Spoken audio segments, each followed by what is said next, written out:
This is Olive, and I'm 11 years old, and I live in Southside. This is Cooper, and I'm 4 years old. This is Elena. I'm 13 years old and live in Spickley. This is Julian. I'm 14 years old and live in Highland Park. And this is the Kidsburg Podcast.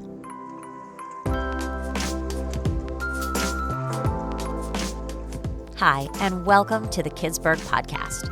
We're so glad you can spend a little time with us getting inspired by fascinating people, discovering cool places to explore with kids, and hearing honest answers to the questions we've asked teens from the Pittsburgh area.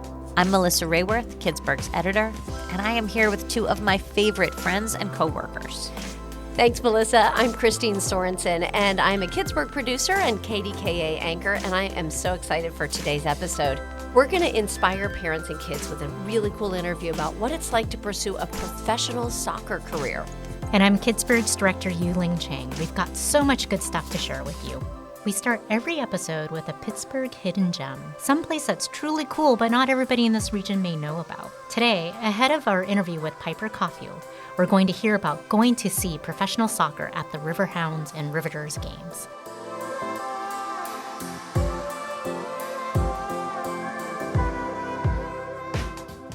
So many Pittsburgh families have a tradition of going to see the Steelers or see the Pens play or go to Pirate games, and so many Pittsburgh kids play soccer. But not all families might realize that Pittsburgh has professional women's and men's soccer teams playing at Highmark Stadium at Station Square. This is such a fun thing to do with your family. The games give you this incredible view of downtown, and it's really thrilling for kids and adults to watch these games in person. I mean, soccer, I think a lot of us know from watching our kids play, it's a really intense, impressive sport. And when you're sitting there up close watching professionals do this, it's incredible. The season runs through October, and they play teams from all around the country. Ticket prices generally range from about $25 to about $65. And they have also a lot of fun events. I know at some of the upcoming Riveters games, they're going to have fireworks nights and post-game karaoke with a live band. So it's a really fun way to spend time with your family.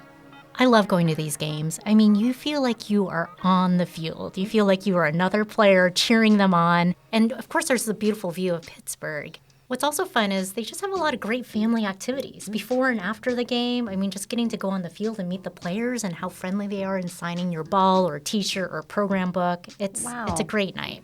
Again, there's not a bad seat in the house. Mm-hmm. Everything is so close. You know, you can go to a Steeler game and you can kind of barely see because to get an affordable ticket is not easy. It's such a great place. And so many kids love soccer, so to be able to see it played at that level, I think is really inspiring for kids. You can find a link to learn more information about the Riverhounds and the Riveters at kidsburg.org/podcast.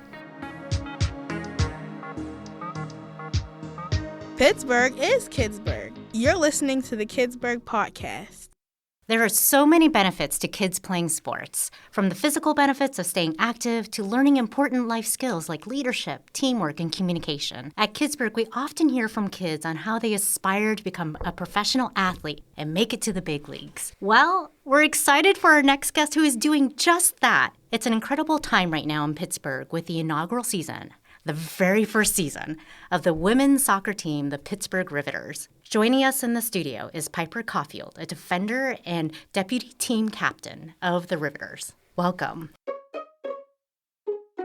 Hi, thank you so much for having me. I'm so excited to be here. Well, we have so many questions for you, but first, tell us how you started playing soccer and when you discovered your passion for this sport. I come from a family of athletes. My parents both played collegiate sports at Pitt, and my sister always played soccer. So growing up, I was around sports, and I started playing soccer. In Mars, it's a big thing. One thing that I think is a little unique is that I played a bunch of sports. I played basketball, ice hockey, volleyball. So I kind of always thought basketball was going to be my sport, ironically. And then COVID happened, and I just fell in love with soccer, and I realized that's what I wanted to do. So after COVID, I really started honing in on soccer. But to answer your question, I've been playing soccer. I've been kicking a ball pretty much since I was 3 or 4 years old. It's been my sport. Oh, I love that. And you're only 19 now, and you already have this incredible career starting with the Pittsburgh Riverhounds Academy, being named team captain. You attended Mars High School in Pennsylvania, where the soccer team was ranked ranked #1 in the country. And so now you're playing in the Big Ten for Indiana University in Bloomington, Indiana. On top of that, you're at the vanguard of women's sports and playing for the inaugural season of the Riveters, where you're one of 2 players to have played every minute of the Riveters season so far. So what does all this mean to you? I mean, I can't even begin to put it into words, to be honest, but it's been such an honor. And, being a Pittsburgh kid, I grew up here, so being able to represent my city and also the support that's behind us has been incredible. I was actually just talking to my family the other night, and they were like, what's been the most fun part for you? And honestly, the most rewarding, the most fun is seeing, after the game, there's all these little girls, they come onto the field, little girls and boys, to be honest, and just seeing women's sports and women's soccer in particular grow in Pittsburgh. We've had some incredible sports between the Pens, the Pirates, the Steelers, the Riverhounds.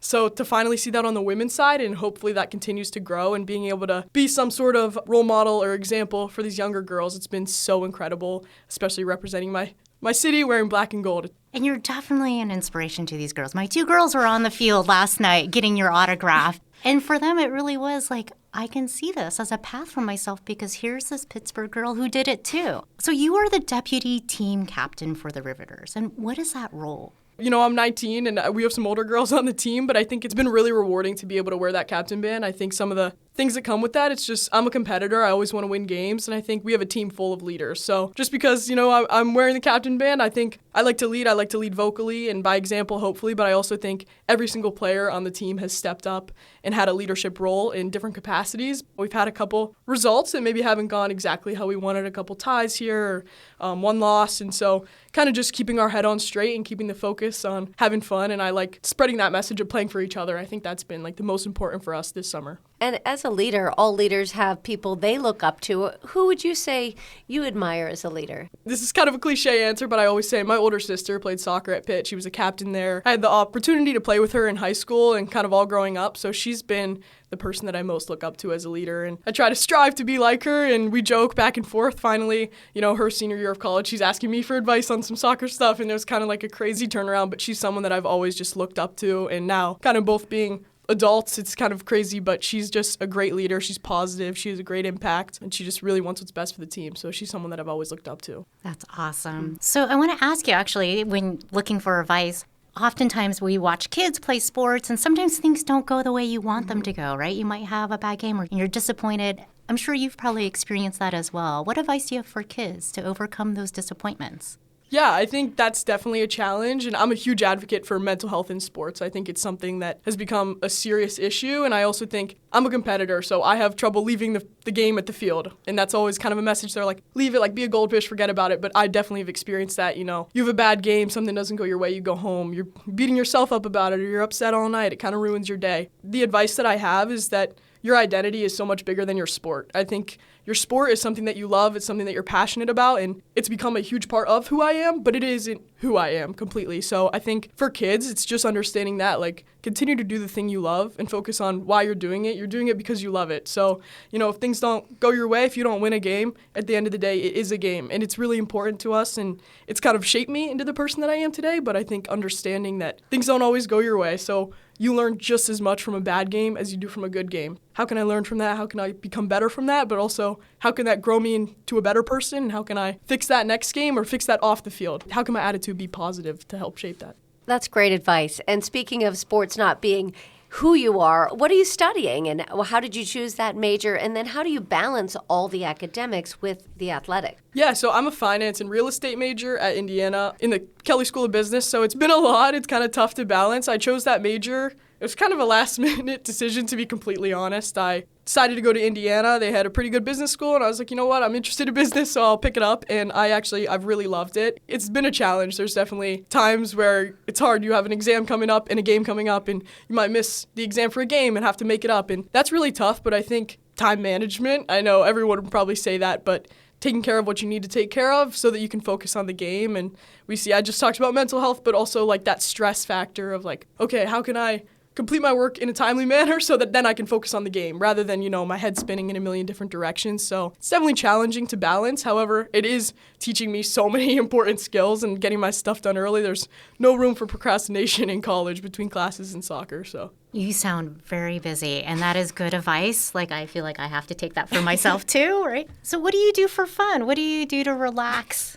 That's a great question. I'm a big reader. I think it's like the only time I feel like I could shut my brain off, focus on something else. Like, I'm a worry where I'm thinking about soccer, I'm thinking about school all the time. So especially in the summer, I like to take that time. I like to read a book or hang out with my family is another thing. You know, I have 2 younger brothers, so coming home, I spend as much time as possible with my family. It's hard being away from home, but then you come home and it's just so restful and relaxing. So we do family stuff all the time, whether that's just going to the grocery store as a family or going to the driving range and hitting some golf balls. I think just doing things that are outside of your sport or outside of school kind of get my mind off of things, turn off my mind, and hang out with people that I love the most, which is my family. That's great. And your family was at the game. They were so supportive. So as you shared, you know, there are lots of little kids, young aspiring players that come to the games, and they were at the Riveters. It was a jam-packed house, Christine. It was riveting, no pun intended. And we saw many girls wearing their soccer jerseys, right? Whether it was their school jersey, their club jersey, someone they admired, cheering the Riveters on. And after the game, it was so cool that you guys invited them all onto the field so they can meet you in person, see that you're real people, and get your autograph. And I was struck by your teammates and how they all thanked us for coming to the game. And we're like, wait a minute, thank you for playing the game and for being here in Pittsburgh. So what does it mean to you to meet all of these fans, and especially girls aspiring to do what you do? It means just as much for us, for them to come to our games, as it does for them to get our autograph or things like that. So we really appreciate everybody that comes, and that's been the most rewarding. I was training a little girl the other day, and then I saw her at the game, and it's like seeing someone like that where it's like, okay, I get to be an influence and an impact on someone's life, and hopefully in a positive way. And Tessa touched on it back at the kit reveal. Growing up, there wasn't a lot of women's soccer in Pittsburgh. There was girls soccer, and soccer's always been big in Pittsburgh and up in Mars, but kind of you had Megan Klingenberg, who played for the U.S. national team. But outside of that, that was like the female role model. And otherwise, it's kind of male role models, especially in soccer, that we're looking to here. So now having a group of 30, 40 girls who are playing for the Riveters, it's been so awesome. And we're hoping that these girls and boys can look up to us and they can see that, you know, it's possible and you keep working. And we all love our sport. We love our city. And hopefully they see that we're having fun and we love meeting everybody. So it's meant so much to see the support that's behind us. And your team is incredible. I mean, if I understand it correctly, half the players are from the Pittsburgh area and half are not, right? So, like, your goalie is from Germany and plays on the team there, the national team there. Yeah. But I also love seeing girls like, hey, I go to Mars, or I go to Plum, or I go to Avonworth. And they were just like, hey, and the players were so supportive, like, hey, you got to keep the tradition alive, right? Yeah, that's something that's awesome. You know, there's always a few Mars girls that reach out, and I love meeting everybody, but especially the Mars girls, it's cool to see, like, hey, like, you know, I have little brothers that go to Mars, and so meeting them and meeting anybody from local schools, you know, we have, like you said, more than half the team, or about half the team is from Pittsburgh, so that's cool to see that things are still rolling. You know, you leave your high school, and it's hard to, like, leave that program behind. You know, playing for Mars was, like, one of the best experiences ever, so then I see girls, they're wearing their Mars shirts, and I just have, like, such a sense of pride for my high school, and I'm like, all right, come on, like, keep it going, and it's cool to stay in touch and be supportive of that, and I still feel like I'm part of it, which is awesome. You know, there's so many kids who love soccer, but a lot of different sports. What advice do you have for kids who are playing sports, whether it's just for fun or maybe something they want to pursue in college or beyond? The most important thing is to love what you're doing and keep that at the center. Soccer, it's something that I love. It's my biggest passion, and I think as serious as it gets, especially at the collegiate level or for the Riveters, that's what I always try to focus on. You know, we bring the team in before the game. We're having a huddle. Almost always the focus is, hey, guys, let's go out there, have fun. We're playing in front of this incredible group of fans, and we're getting to play the sport that we love. So for kids playing sports, I think the biggest focus is keep that love for the sport, keep that at the center and the drive. Yeah, we want to perform, and yeah, we want to get better at our sport and push ourselves. And I train just as much as anybody, but I think taking a day off when you need a day off so that you can recenter and be like, I love this sport and that's why I play it, not because I'm trying to prove anything to anybody else. Yeah, I want to get better, I want to continue to grow, but I love the sport and that's why I'm doing it. So the Pittsburgh Riveters are in the USLW League, which is the top pre-professional league in the United States and basically a springboard to the pro leagues like NWSL and the European League. So what are your next aspirations in soccer?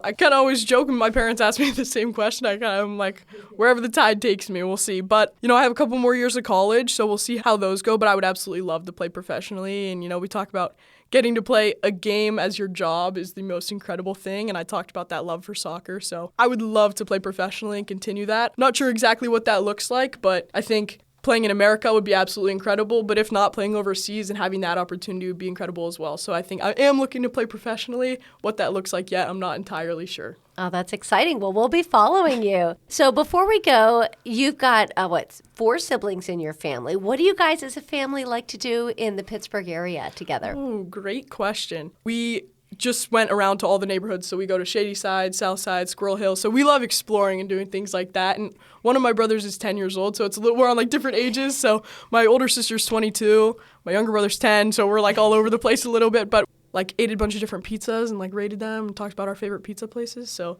things like that, just hanging out, coming downtown, doing some sightseeing. We love Pittsburgh sports. We're big Penguins fans especially. So I think that's something else. We come down, we watch some Penguins games every once in a while. Every time I'm home, I try to catch some sort of Pittsburgh sporting event, whatever sport that may be. You're truly black and gold. I'm Pittsburgh through and through. Piper, thank you so much for joining us today and sharing your story with all our listeners and fans. It was great to hear from you and just the insights of how you've become who you've become. And so thank you, and we will definitely be following you. Yeah, awesome. Thank you so much for having me. This was awesome.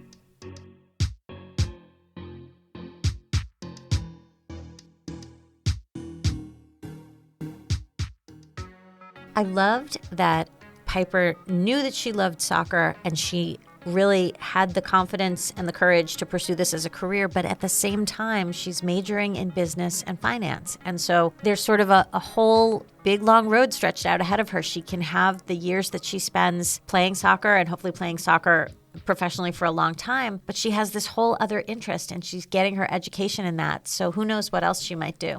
Well, and as she said, sports is not who you are. And I think sports is so great for kids, especially playing through high school. I mean, there's just so many things you can learn from it. But I think sometimes it's a hard transition after that when maybe sports isn't in your life as a player. And what is your identity when you've built so much of your identity around sports?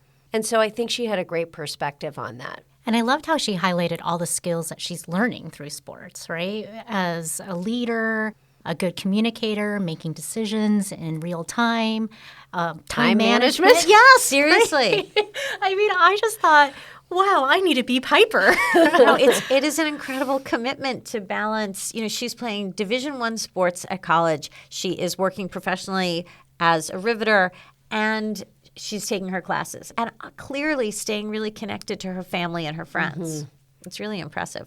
You can find a link to learn more about the Riverhounds and Riveters at kidsburg.org/podcast. And in a moment, we'll hear some honest talk from local teens. You're listening to the Kidsburg Podcast. Pittsburgh is Kidsburg.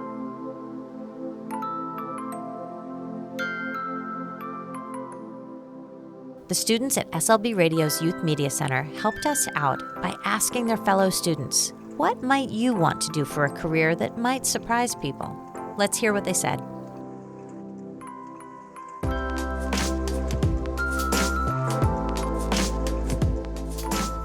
I've always loved singing and acting, so probably want to be an actor. And if that doesn't work, I would probably want to be a teacher of some sort. I've always loved just working with people.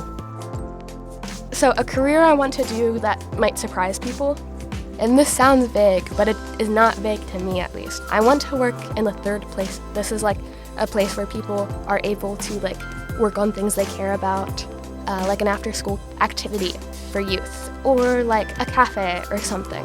I was always focused on becoming a singer, but now I think I'm focusing on becoming a chef. My dad kind of inspired me to cook. He's always wanted me to cook with him, and it just got me hooked onto it. It reminds me of home. I just realized that I'm interested in psychology because that's also something that I'm interested in studying. Not counseling people necessarily. I don't really want to do that, but I want to study it. My name's Ronan. I'm 13, and I live in Mount Lebanon. I'm Lila. I'm 19, and I'm from Shady Side. Hi, I am Jackson. I am 14, almost 15, and I live in Homestead. My name is Olive. I'm 15 and I live in Allison Park.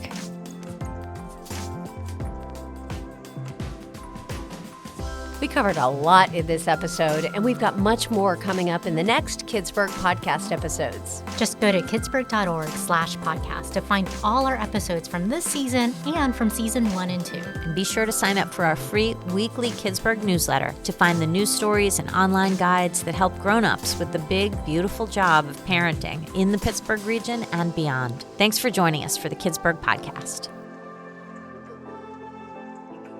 This is Rocco. I'm in 7th grade and homeschooled, and this is the Kidsburg Podcast.